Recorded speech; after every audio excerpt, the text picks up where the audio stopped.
Hey, everybody. Welcome to another episode of Crimes, Killers, Cults, And beer. and Beer. We've got a short one for you now that we're finished up with the craziness that was Willie Pickton. So we figure we'd take it easy, and we hope you enjoyed the Sean Gillis episode with Jody Plauché. But we're just taking it easy. Joining us this week, we have Kevin of the Dark Windows podcast. Which Kevin are you, Kevin? I am Kevin C. Because there are two of us. Yeah. Makes it very, very difficult. There was a radio show back in the 90s called The Ron and Ron Show. Oh, yeah, I remember that one. Yeah. But yeah. So and there's a reason why Kevin is sitting in on this particular episode, which we'll get to shortly. But before we get started, go ahead and tell us a little bit about Dark Windows. Yeah, so I'm one of the hosts of the Dark Windows podcast. We cover everything from the occasional alien encounter, cryptids, monsters, ghosts, history. I'm a big history nerd. If you could zoom in on my that one part of my bookshelf there, that's all pretty much all that is, and then I've got another 6 foot tall one behind it that's just full of nothing but that, and true crime books and stuff like that. Nice. But yeah, we do a little bit of everything, and we try to be funny with some of it, but we're not usually that good. So you just gotta. A lot of it is just trying to you get into a serious topic, and I just try to make jokes because I'm like, yeah, this sucks. We did Howard Unruh. I had a real hard time with that guy. Oh yeah, that was a good one. Yeah, Wow. he's a real turd. But we do a little bit of everything. Definitely got to get you on the seance for some paranormal stuff. Oh hell yeah, absolutely. Yeah, I knew Paul would be interested in having you on. Yeah, man, because I could tell you some stories that I've had in my house that are a little odd. We'll have those shows for the Halloween, this coming year's Halloween. Absolutely. Specials. Definitely. Nice. Yeah, by the way, I already told you this, but genius what you did with the Ohio podcast. Yeah. But, Rob gave me crap, and I'm like, you know what, man? I went out to one of your live shows in Buffalo last year, and I hung out with Nick. You couldn't. You were too busy at a concert. You couldn't come out for the show. He signed up for their $1 Patreon and did it under the Dark Windows podcast as the name, and they shout out their Patreon members, so they got a plug on a very big dog podcast for $1. And he's like, "Oh, that was a cheap plug," and I'm like, "I mean, you guys have run 2 promos for us over the history of the show, so I'm paying you now, and I just want to listen to your show without ads." So yeah, I think I'm going to do that for Necronomipod. But and that's the way to do it, is $1 for all these giant shows, and then there's somebody out there that's going to go, I'll check it out, and then it's worth it for $1. Absolutely. Well, they ran an ad for us way back, and we Todd and I did one specifically catered to the listeners of the Ohio podcast, and they stuck it on probably their least listened to episode. I don't even remember what it was, but I didn't even last 10 minutes into the episode, 10 or 20 minutes into the episode. I was like, yeah, they put us on this one. So funny, the first one they ran us on was their Titanic episode, forever ago.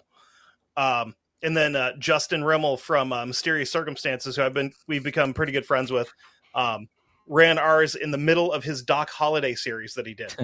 Nice. And it's like, fuck yeah, all right. Yeah. Oh, and I forgot to run the mental illness theater promo in Picton Part 2 or Part 3. Oh well, I'll put it in the audio version. I always forget to do that.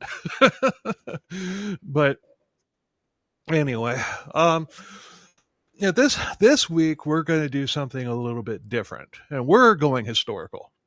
Our episode on the USS Indianapolis last year was really well received, and y'all seem to really dig that one. And I ain't gonna lie, that was a really good episode. So we haven't really done a historical one since. So instead of going back to World War II, we're going back to World War I for this one. To the Great War, the war to end all wars. This story will be instantly known to some of you, but for a lot of you, this will be new to you. And Kevin, why don't you say hi to the people who are going to know it instantly? Okay. Yeah, I think I know. We haven't talked about this beforehand, but I think I know exactly where you're going. And I think a mutual friend of ours, David, over at Macabre Emporium, also covered this topic, didn't he? Yeah, he did. Yep. We did on our Patreon like forever ago. Yeah, I know exactly what you're talking about without even saying anything other than that. And what's funny is it's because of, we talk about music back and forth every once in a while. And yeah, well, the people who are going to know it instantly are Sabaton fans. Yes. and we're covering two of their songs in this episode. One is called Father, and the other is Attack of the Dead Men. And if you're not familiar with Sabaton, they're a power metal band from Sweden. Most of their songs are about battles and war. They don't take sides on who was the good guy or who the bad guy was. They write their songs about what happened on the battlefield, and most of the songs are from the point of view of the soldiers themselves, the people on the ground, fighting and dying. For example, one of their songs is a beautifully haunting ballad called "The Christmas Truce," and it's about how the British and German soldiers fighting in the trenches during World War I paused during the battle on Christmas Day to celebrate Christmas together.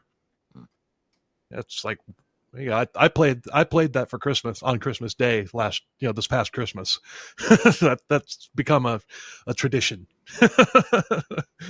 Some people are going to sing Christmas carols. I'm going to sing Sabaton. Yeah. I used to play the Twisted Sister Christmas album on Christmas. But another song that they have is called "No Bullets Fly." It's about a B-17 bomber during World War II that was crippled and trying its best to limp back to American airspace. A German pilot spotted it and flew to intercept, but when he got up close to the bomber, he could see through literal holes in the plane that the crew was just terrified, and he took pity on them. He risked his life to escort the enemy bomber back to U.S. airspace. He risked his life not only when he approached the bomber, which still had active weapons, but also if his commanders were to find out what he had done, he would have been executed for treason. Yeah, so they touch on stories, of valor, like individual valor like that. Like, you're working on one right now based on one of their songs, aren't you? I sure am. That would be the Winged Hussars. And honestly, what really caught my attention with that, other than the song, is if you've ever seen pictures of their armor. It looks so ridiculous. It is insane. So these guys are in these giant, like, armored horses. They've got like layered plate armor with helmets with kind of like wings with almost like feathers on them, and then they have these giant metal wings that come up off of their backs that stand like 5 or 6 feet over the top of their head. Jeez. And they've got these giant like lances, and it would have been absolutely horrifying to see coming down off of a hill. Yeah. And the song kicks ass too. It's like you're just some poor Ottoman dude that got like shoved into going to fight, and then all of a sudden a murder angel is coming off the hill, and you're like, oh, this is how I die. Great. Oh, but I've seen pictures of of what they actually wore, not just like representations of it. I've seen pictures like that somebody had taken in a museum, and it just looks insane. It looks so ridiculous. Like there's no way you could have easily fought in it. It's wow. No. So that's why they had to have been cavalry, not infantry. Yeah, because I don't think they could have done that on foot. No. Paul, are you familiar with Sabaton? I've heard of them. Yeah, but haven't I'm sure I will after this episode. They're great. I mean, they're you know how Iron Maiden did they're known for doing like historical songs and stuff like that. Yeah. Well, Sabaton perfected it. So, And the good news is they don't have a bad song. no, Like they're all good. Yeah, I mean, some of their songs, the lyrics are kind of the lyrics seem kind of forced, but there's some things when you're talking about a specific battle or whatever that you just can't flow and rhyme. So you got to do something. Yep. But other than that, I mean, that's really my only critique on them is that. But there's really no way around it sometimes. No, it is it is what it is, and you got to just roll with it. Yep. I could go on and on. There's so many great songs by this band, and if you're not familiar with them, you definitely check them out.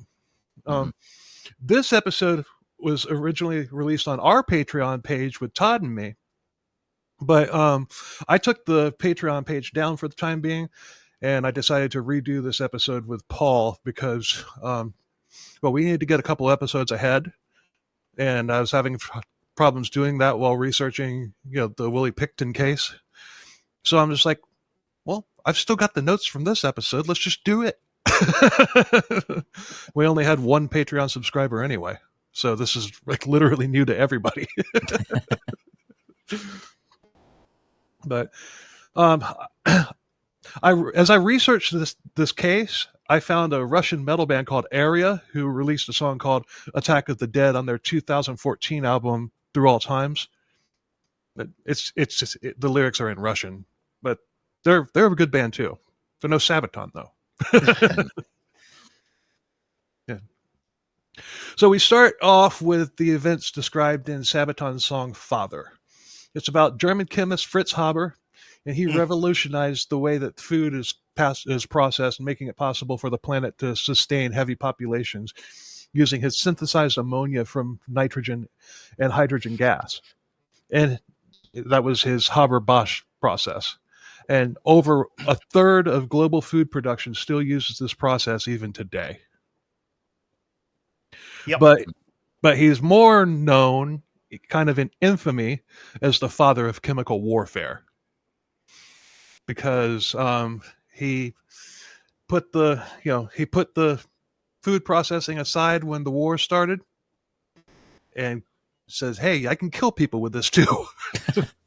So the funny part is, like, we're doing a tournament on our show, and he's one of the guys that I covered for that, which I was like, I pulled my notes up. So what the interesting part is that with some of the chemical weapons he created were actually a byproduct from his farming stuff. Mm-hmm. And oh boy, he's like a James Bond villain, like level evil. Wow. It's like the beginning of Monsanto. Yeah. Well, you're not far off. No you joke, are not far off. But he, like in the Sabaton song, it says, it's like fed during times when there's peace. During times of peace, he belonged to the world. During times of war, he belonged to his place of birth, which was Germany. And then, he fed the world by ways of science. Is he a sinner or a saint? I guess that just depends on who you ask. Double-edged sword. Yeah. But, so this is this story of, first we'll talk about Fritz Haber, then we'll talk about the Attack of the Dead Men. Now, the Attack of the Dead Men, I'll just give you a little preview. In 1915, during World War I, in the town of Osoweic in Poland, the Russians had control of a fortress there. The Germans wanted to take it back, and they launched a chemical weapons attack on the Russians. And with their lungs being dissolved by the poison gas, 100 Russian soldiers charged the field and attacked the Germans. Literally their insides just being eaten away, and they looked like zombies. They're just dying, and they were able to drive the Germans back and hold the fort. 100 dead men.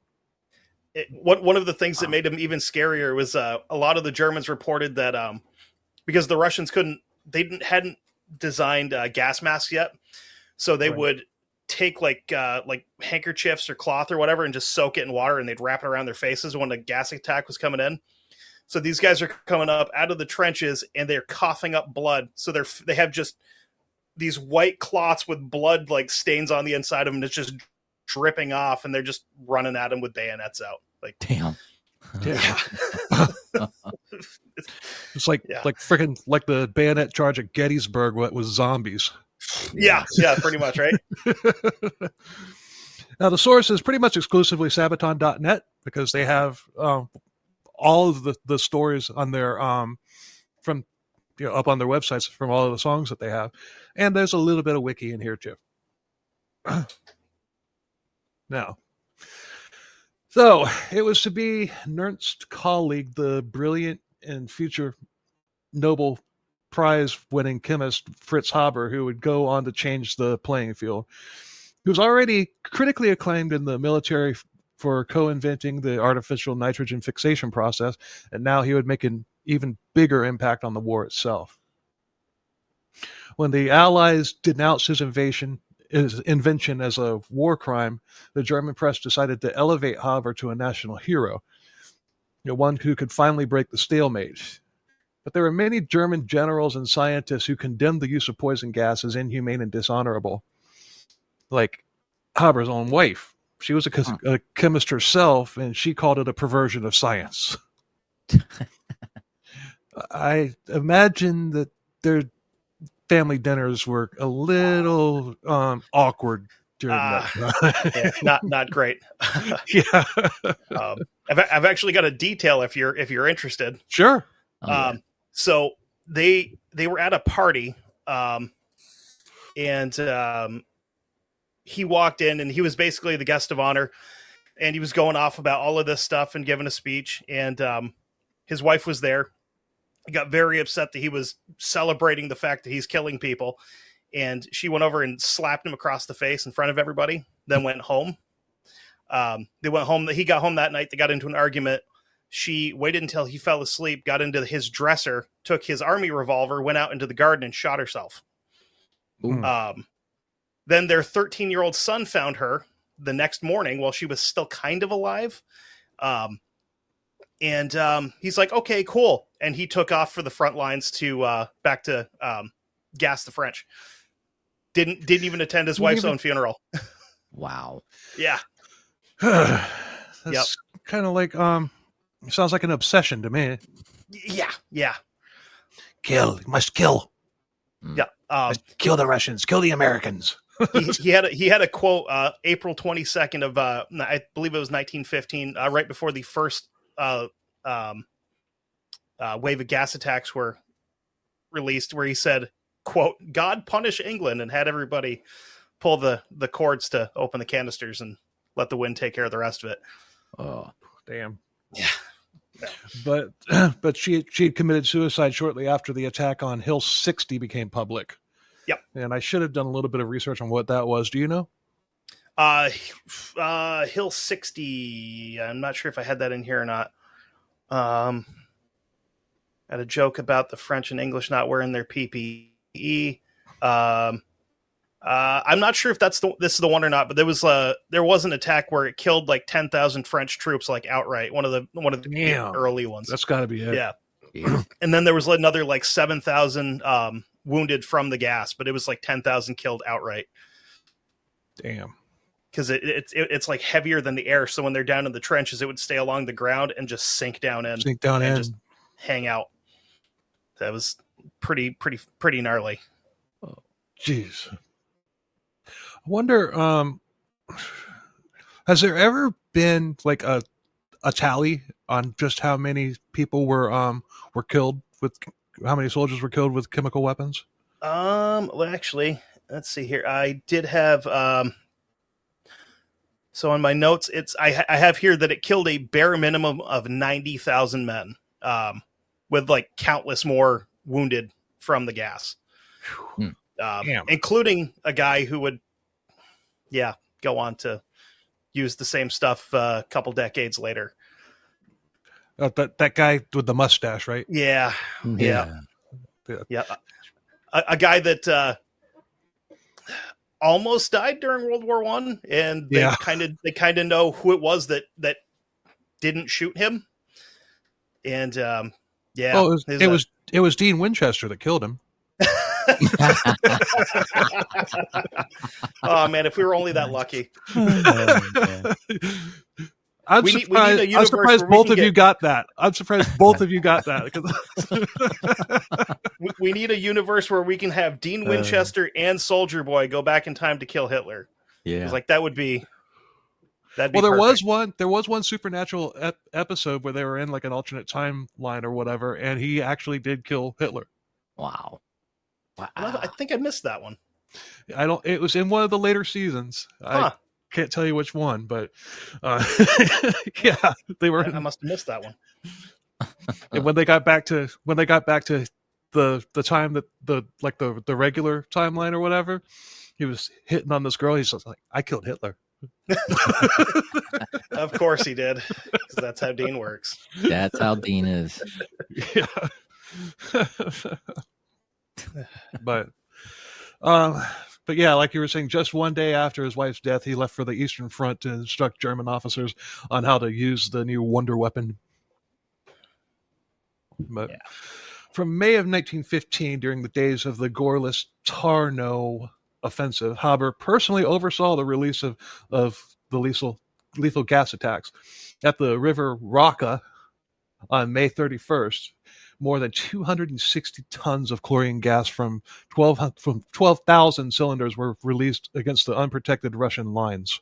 Damn. Man. This is the first massive cylinder attack, and it killed approximately 6,000 soldiers in a single afternoon. Like the British and the French at Ypres, the Russians were totally exposed to the lethal gas, and they lacked any type of protective equipment. And a month later at Burza, 2 Siberian regiments lost 90% of their strength to a single gas attack. Whoa. Yeah. And the only reason that the Germans had gas masks during World War I is because they were testing it on their own people to figure out how to make masks for them. Oh, how nice of them. Yeah. These ones were actually volunteers, though. Like, these were all like guys in the military that were either volunteered, told you're going to go in for the testing and stuff.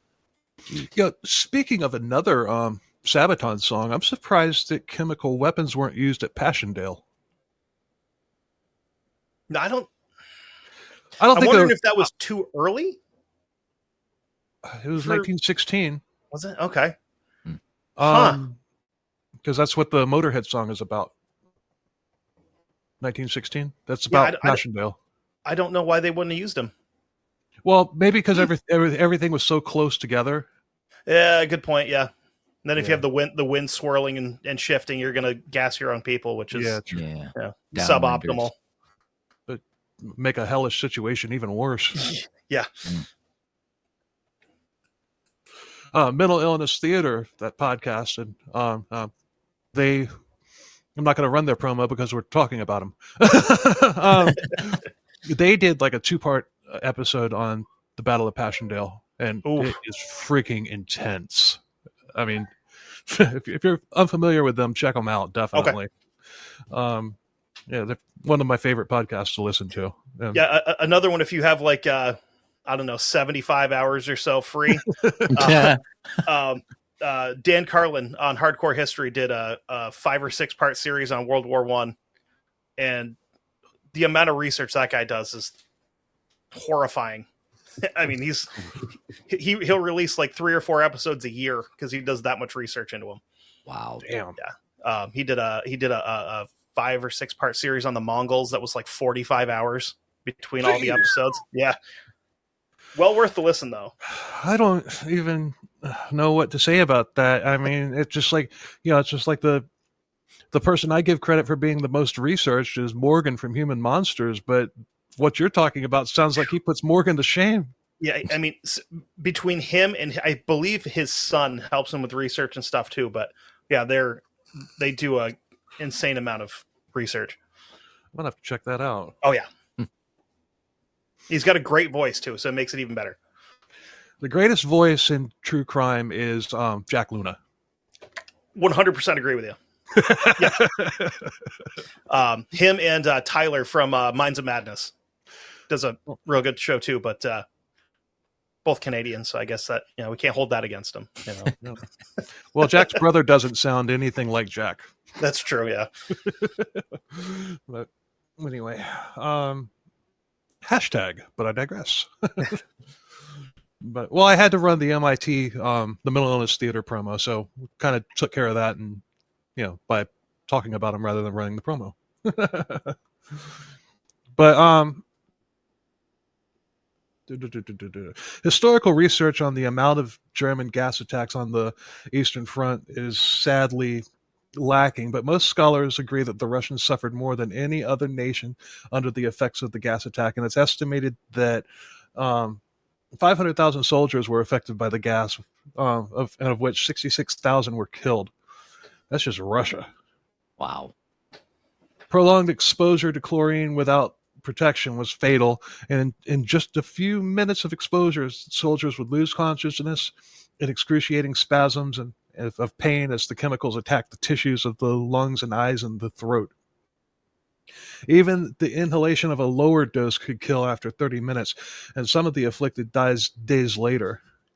Like the defenders of Osoweic, the Russian soldiers usually had no experience of gas warfare, and they were just simply doomed until they could come up with adequate protection. And have you ever been in a closed area and gotten a huge whiff of pool chlorine? Oh yeah, that shit hurts your lungs for a day or two, and it freaking hurts like hell, and you think you're gonna die. Imagine this is probably like that times about 100.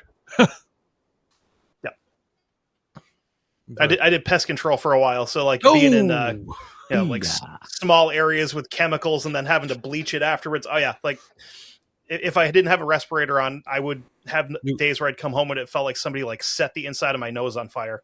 It was awful. God, and that's just like a mosquito bite compared to what this shit does. Yep. But exactly. In the wake of the gas attacks, Russian General Nikolai Yanchevich. Yeah. Say it fast. Just say it fast. It sounds better. Yanchevich. Yanchevich. Mein Kampf perfect Jugend. Nine. Wait, that's about 30 years too early, but whatever. but he urged Tsarist command to supply the army with protective gear and, more importantly, chemical weapons of their own. Major problem in both regards was that Russia did not really have the domestic chemical industry. Most of their chemical plants had belonged to the Germans, and they had closed up shop since the outbreak of the war. But what Russia did possess were brilliant scientists. By 1916, specialized war chemical committee was formed, chaired by leading Russian chemists like Vladimir Ipatiev. That sounds right. Ipatiev. And Alexei Favrovsky. I got that one right. I think. But they continued to pressure the government to fund adequate countermeasures. You would think that they wouldn't have to pressure them to do that. Just like, hey, look at this picture. Mm. All right, let's do it. Yeah. It's like the freaking Vancouver Police Department. Yeah. They had some other stuff going on in the 19 teens though. So true. Yeah. Just a war. Yeah, the communists coming in and killing everybody. Yeah. But then they were able to get their own chemical production running, and the first tons of liquid chlorine were being produced. But still, each large-scale German gas attack caused thousands of casualties. Well, yeah, you're late to the party, Russia. Mm-hmm. I mean, that's what it boils down to. It's just like nobody knew that this was going to happen. You know, at least with the atomic bomb, they knew it was going to. They knew it was just a matter of time before somebody got it. Yep. Yeah. Yep. This nobody saw coming. So, Osoweic Fortress was built in the late 19th century on a strategic hotspot near the river Beberza. Beberza.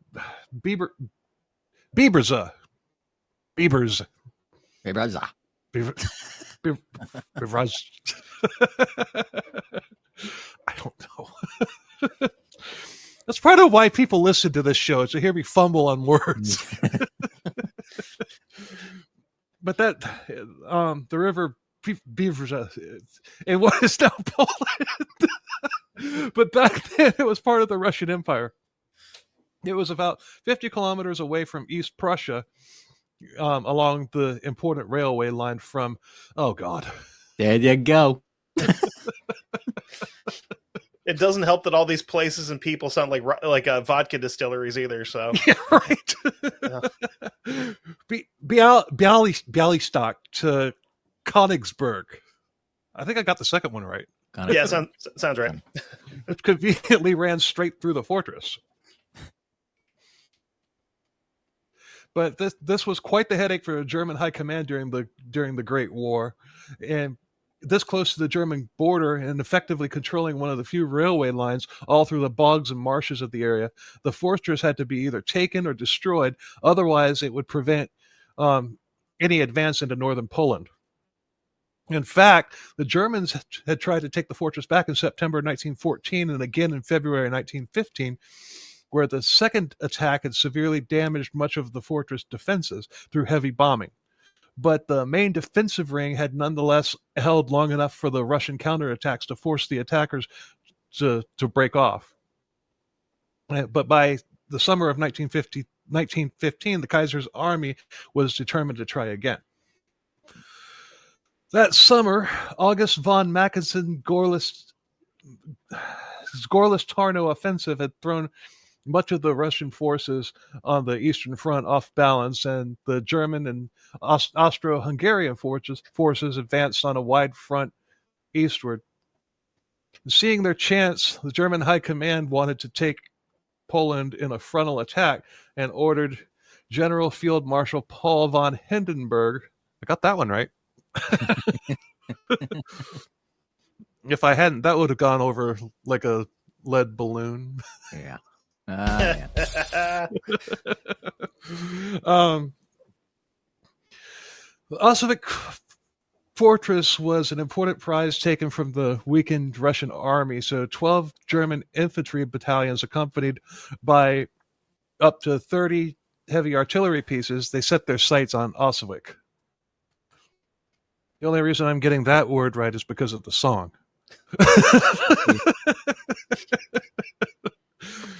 I wish we could play the song. I mean, David told me that Sabaton doesn't care if podcasts do that, if they're telling the stories that they sing about. They might not, but the algorithms on Spotify, Apple, and YouTube might. Yeah. That's a very good point. Yeah, we've already been copyright claimed on a couple of things that we've done. And I just released an episode last night with my original music on it, all the songs that I've used in the podcast. It's going to be interesting to see if I get copyright claimed on my own shit. I probably will. It'll probably happen. I'm probably going to have to send them, hey, this is mine. It's like when CCR had to take themselves to court. Yeah. Luckily, I know how to deal with that. I dealt with it with my old radio show all the time, because we would have bands on and they would send us their music to play. So every time it got struck like that, I know how to take care of that if it happens on YouTube. Spotify, I don't know. Spotify is a weird one. I don't know. Them and Amazon might take issue with it too, but yeah. So, because God forbid, neither one of those companies make money. Yeah, heaven forbid. But I have a feeling people would be checking them out just because we've been talking about them. But The core of the Russian defenders under General Lieutenant, oh God, Brzezinski. That's it. Say it real fast. Brzezinski. Brzezinski. Command was made up of around 500 men from the 226th Infantry Regiment Zemblansky, supported by several hundred militia. They dug in several lines of defenses and redoubts, trying to give the German artillery as small of a target as possible. I think part of the problem is we're literally recording this right after we did part 3 of Willie Picton. Yeah. And Willie Picton was like 8,000 words. Yeah. Damn. And the funny thing is I didn't really fumble very much during that episode. Like once or twice. How it usually works, though, right? Yeah. Yeah. I got it all out. Now I can't talk anymore for the rest of the day. Yeah. Oh man. They dug in several. I already said that. But once the assault commenced, much of the fortress walls, barracks, and towers began to crack under the heavy German siege artillery. But artillery alone wasn't going to take the fortress. They would still need the infantry for that job, and the Russians had enough machine guns and defensive works to make that very difficult and very costly. But the Germans had brought in an extremely new and extremely dangerous weapon. Yay. Gas warfare was fairly new. In 1914, the French had used tear gas. In early 1915, the Germans had used poison gas at Bolimov, though that failed. Since then, however, it had a devastating effect on the totally unprepared and ill-equipped Russian soldiers who died horrible deaths in the deadly clouds of gas. Without gas masks to protect themselves, the defenders of Osoweic were expected to suffer the same fate.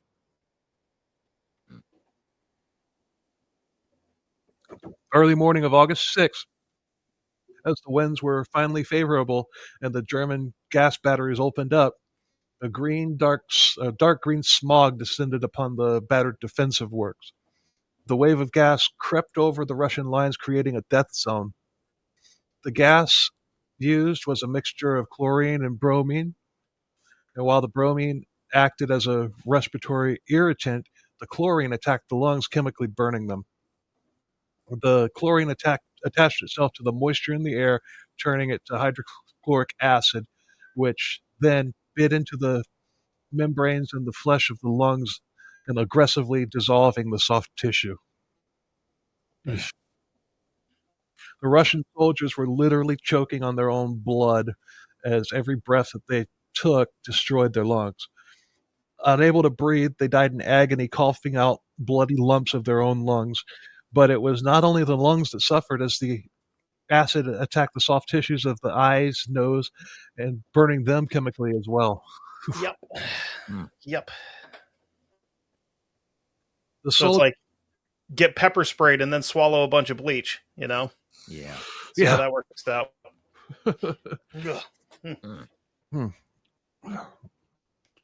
Yeah, I'm glad that that was done away with. Although, in the 60s and 70s, though, napalm, Agent Orange. Yep. But the soldiers burned from inside out, and many died within the first few minutes. Those further away from the initial attack tried binding the wet rags and urine-soaked shirts around their faces in a desperate attempt to protect themselves, but that often helped just a little bit. Everything that the wave of gas came into contact with began to die. The leaves and grass turned yellow and black. It killed insects and animals in the woods. There was no escaping as the gas crept into every ditch and every hole, and even attaching itself to the brass of guns and shells. So it's like even if you manage to dodge it, you go to pick up a machine gun that's affected. Guess what? Yeah. And of course it's super corrosive. So if that stuff gets left there for a couple of days and then say the Germans back out and the Russians come back and retake the place, most of that stuff there is completely useless because it's corroded and you can't shoot. You can't shoot nasty brass and stuff. No, it would be like throwing a machine gun into like a big mound of salt. Yep. Yeah. Pretty much. But the defenders, I laugh whenever I hear this from Sabaton. This next quote: "Suffered heavy losses." That phrase is in a bunch of their songs. Yeah. But the defenders suffered heavy losses, and whole companies in the foremost trenches were simply wiped out. Only around 100 men in the defensive lines further back survived, but they were still terribly burned. As the gas dissipated, the German infantry battalions formed up, while the other units went to secure the railway line. The railway line. Yeah, that. It was up to the 7,000 men of the German 76th Landwehr Division. Where have I heard Landwehr before?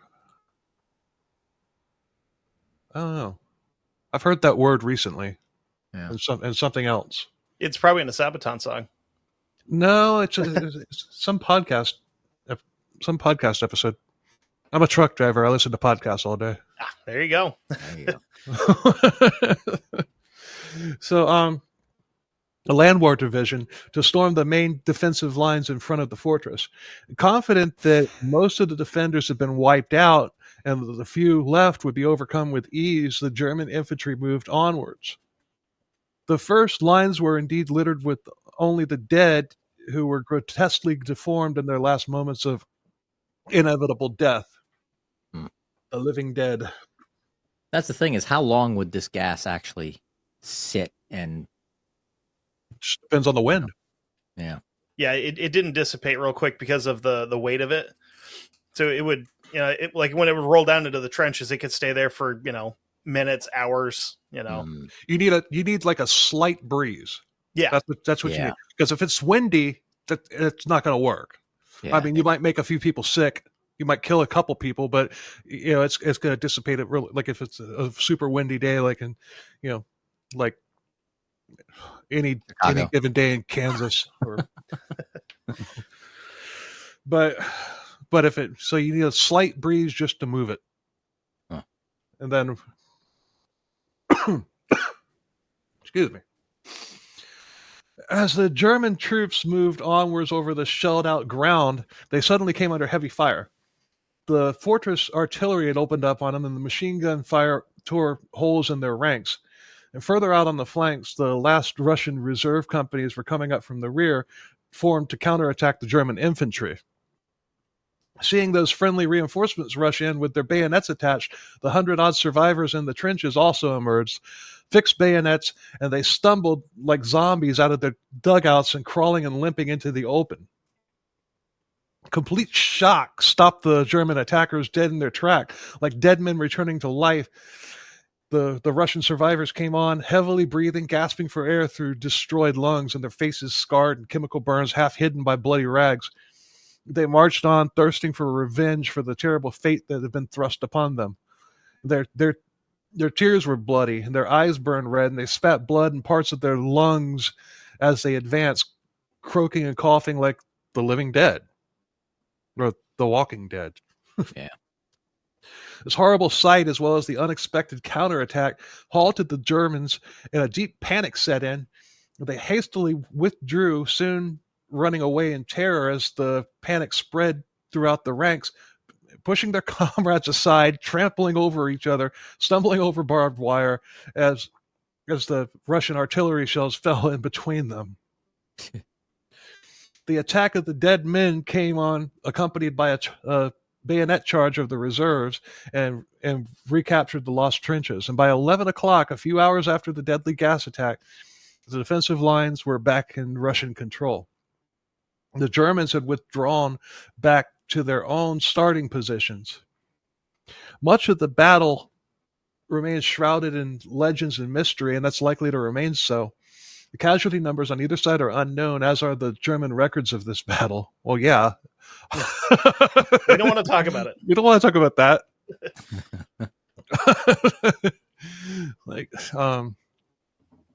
hey, remember when you were in high school and you got your ass kicked by that girl? What are you talking about? What you talking about, Willis? The other thing they don't like to talk about is the Battle of Belleau Wood, where the Marines showed up with shotguns. We don't want to talk about that one. They started protesting in the streets, like that should be a war crime. You can't use shotguns. It's like, you guys. Why can't you use shotguns? People, you know, you guys are gassing people, and you're bitching about shotguns. Yeah, and you're mad that some 17-year-old kid, jumped in and like blew some dude in half with buckshot. Shut up. Yeah, like, deal with it. It's like, yeah, man. I got nothing. But yeah, it's certainly a well-deserved tactical victory of a small Russian force over a much larger German force. And strategically, it did little to preserve the Russian hold on Poland, and Osoweic Fortress had to be given up weeks later as it was too damaged, and the whole front had to pull back. Oh. But that's what I got. But that's a crazy ass story, and I thought when I first covered this is before I met you and David. I was like, yeah, we'll do this for Patreon. And then I started looking, I didn't really find anything on Spotify because both of y'all had released it as Patreon. Well, actually, no, David didn't, but he didn't mention the title of it in his episodes. That's why. No, theirs was something else. I don't remember exactly what it was. Yeah. I'm like, hey, we'll be the first. And nope. And now I've had you on, and I've had him on too, and he basically took over the podcast. Right. I listened to that when I was like, oh damn, they just actually took over. Okay. Yeah. It was fun. I mean, I didn't have a co-host at the time, and he was just on a roll, and I was just like, cool. Yeah. I just sat there, drank beer, and had fun. We're actually going to meet them here in a couple of weeks at the Brohio live show in Indiana. Cool. So I think we're gonna end up recording live, doing just something, just kind of shooting the shit or whatever, and putting that out. But pretty excited to meet those guys. We've been talking back and forth for years. It seems like, That's cool. Yeah. I know. I kind of have a little group of podcasters that I talk to and everything, but the Brohios aren't among the biggest dog that I have in my group would be Human Monsters. Nice. Morgan. We had him on a couple weeks ago to cover the Marriotts and the Melvins episode. That was I made him laugh once. I actually made him laugh. Was it a laugh or was it like a grin? It was like a barely audible snicker. Enhance. Yeah. But that was my goal. I even told Paul before the episode, I was just like, my goal is to make Morgan laugh.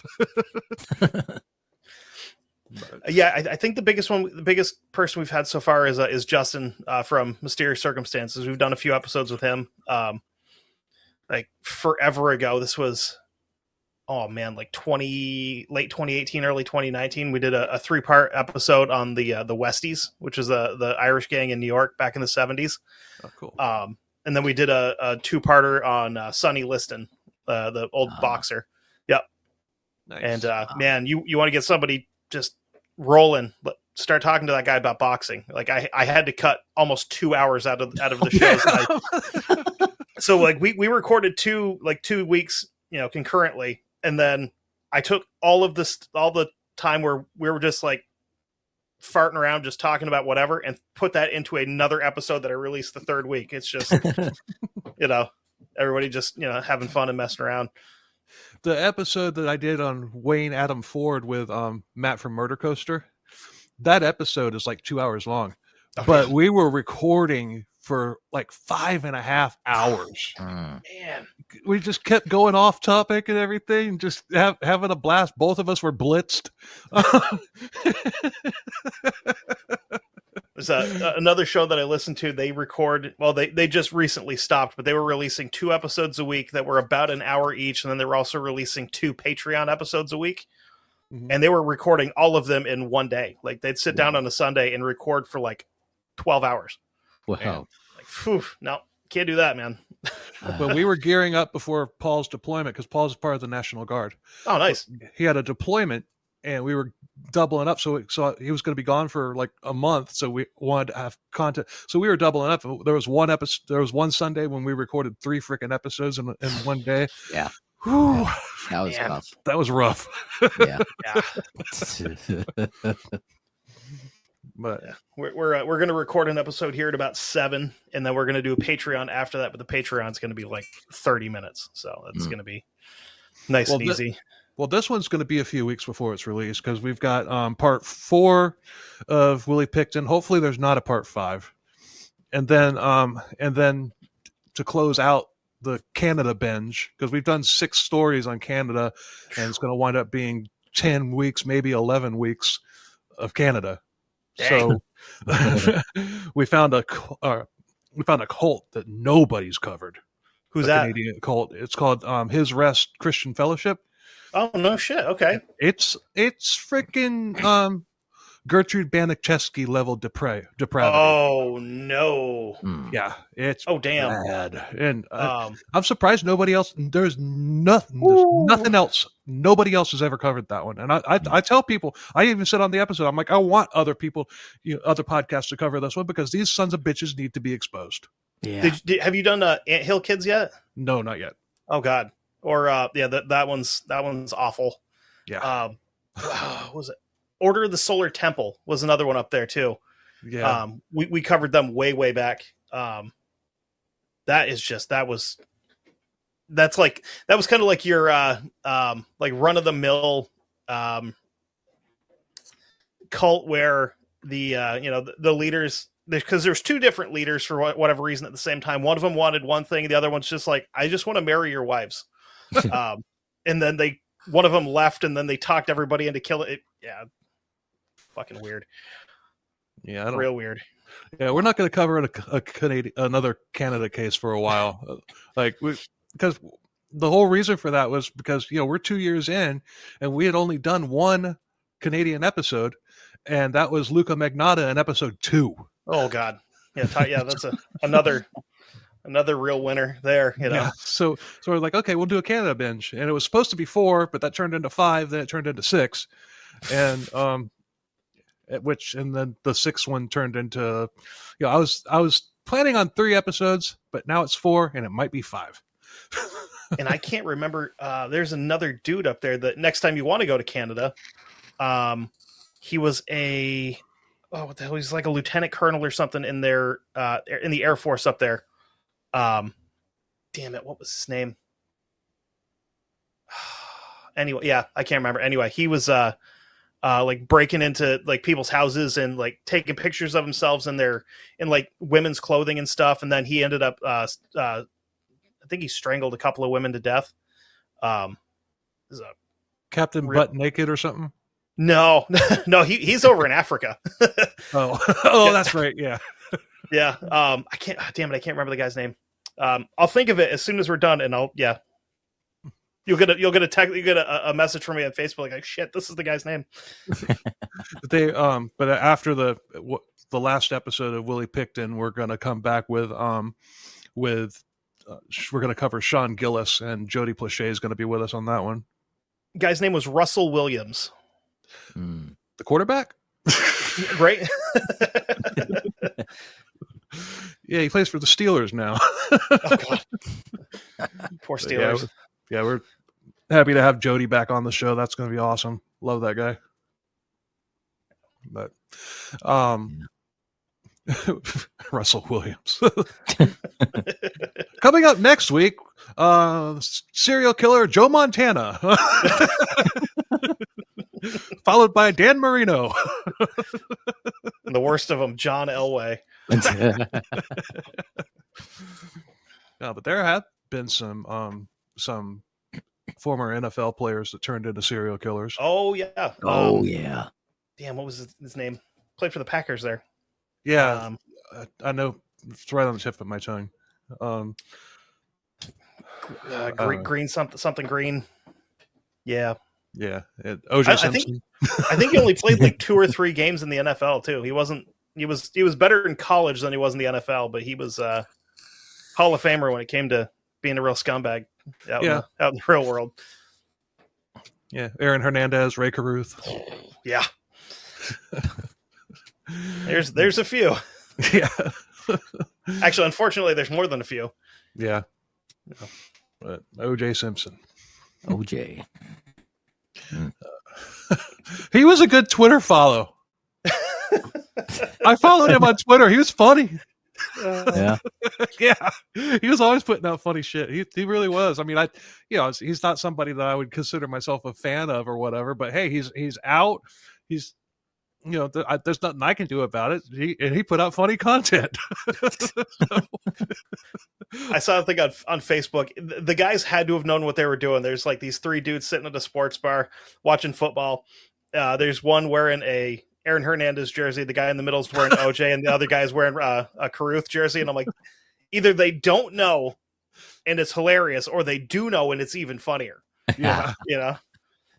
There was this guy who walked into a sports bar. I was watching. He comes in wearing a Michael Vick jersey, and on the back of it, he put a piece of duct tape on the back of it, put over the V, and he wrote D on it. That's fitting. Yeah. Oh shit. Well, that was fun. Oh hell yeah. Yeah. Thank you for coming on with us, and I figured no problem. I definitely wanted to have you on to cover this one because you like this. We like the same band. What makes it even better is like I had no idea what we were talking about. It was like, okay, cool, I'll hop on, sure, definitely. When I messaged you, I said you want to come on and do the Deadman episode.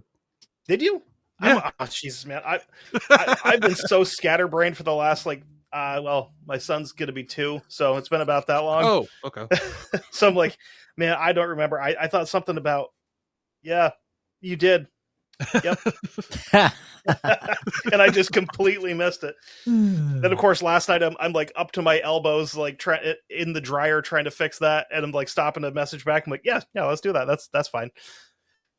So, yeah. Well, just wait till he becomes a teenager. Yeah. Yep.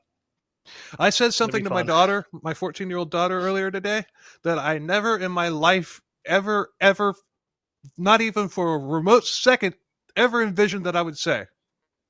I said, Vanna, why is there a boy on cube on the floor in the bathroom?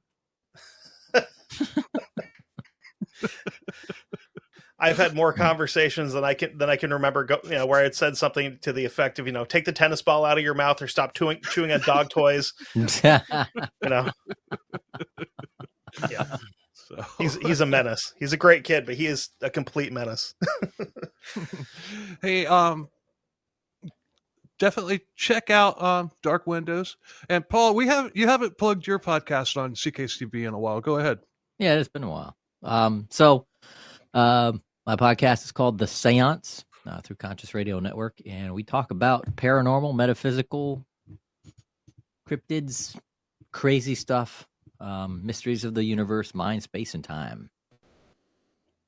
And you can find it at Conscious Radio Network. Well, website is consciousradionetwork.com. That has all the information on there. Sweet. So. Well, thanks for listening. Appreciate the hell out of it. Check out The Seance. Check out Dark Windows. Follow us on, like, review, and I don't think I'm going to say another word for the rest of the day. If this is your first time, please comment, like, share. Thank you. And there it is. Yeah. And don't forget to listen to wherever you listen to your podcasts. Thank you. I'm losing it here. Oh shit. All right. And until next time, later. Later. Have a good one.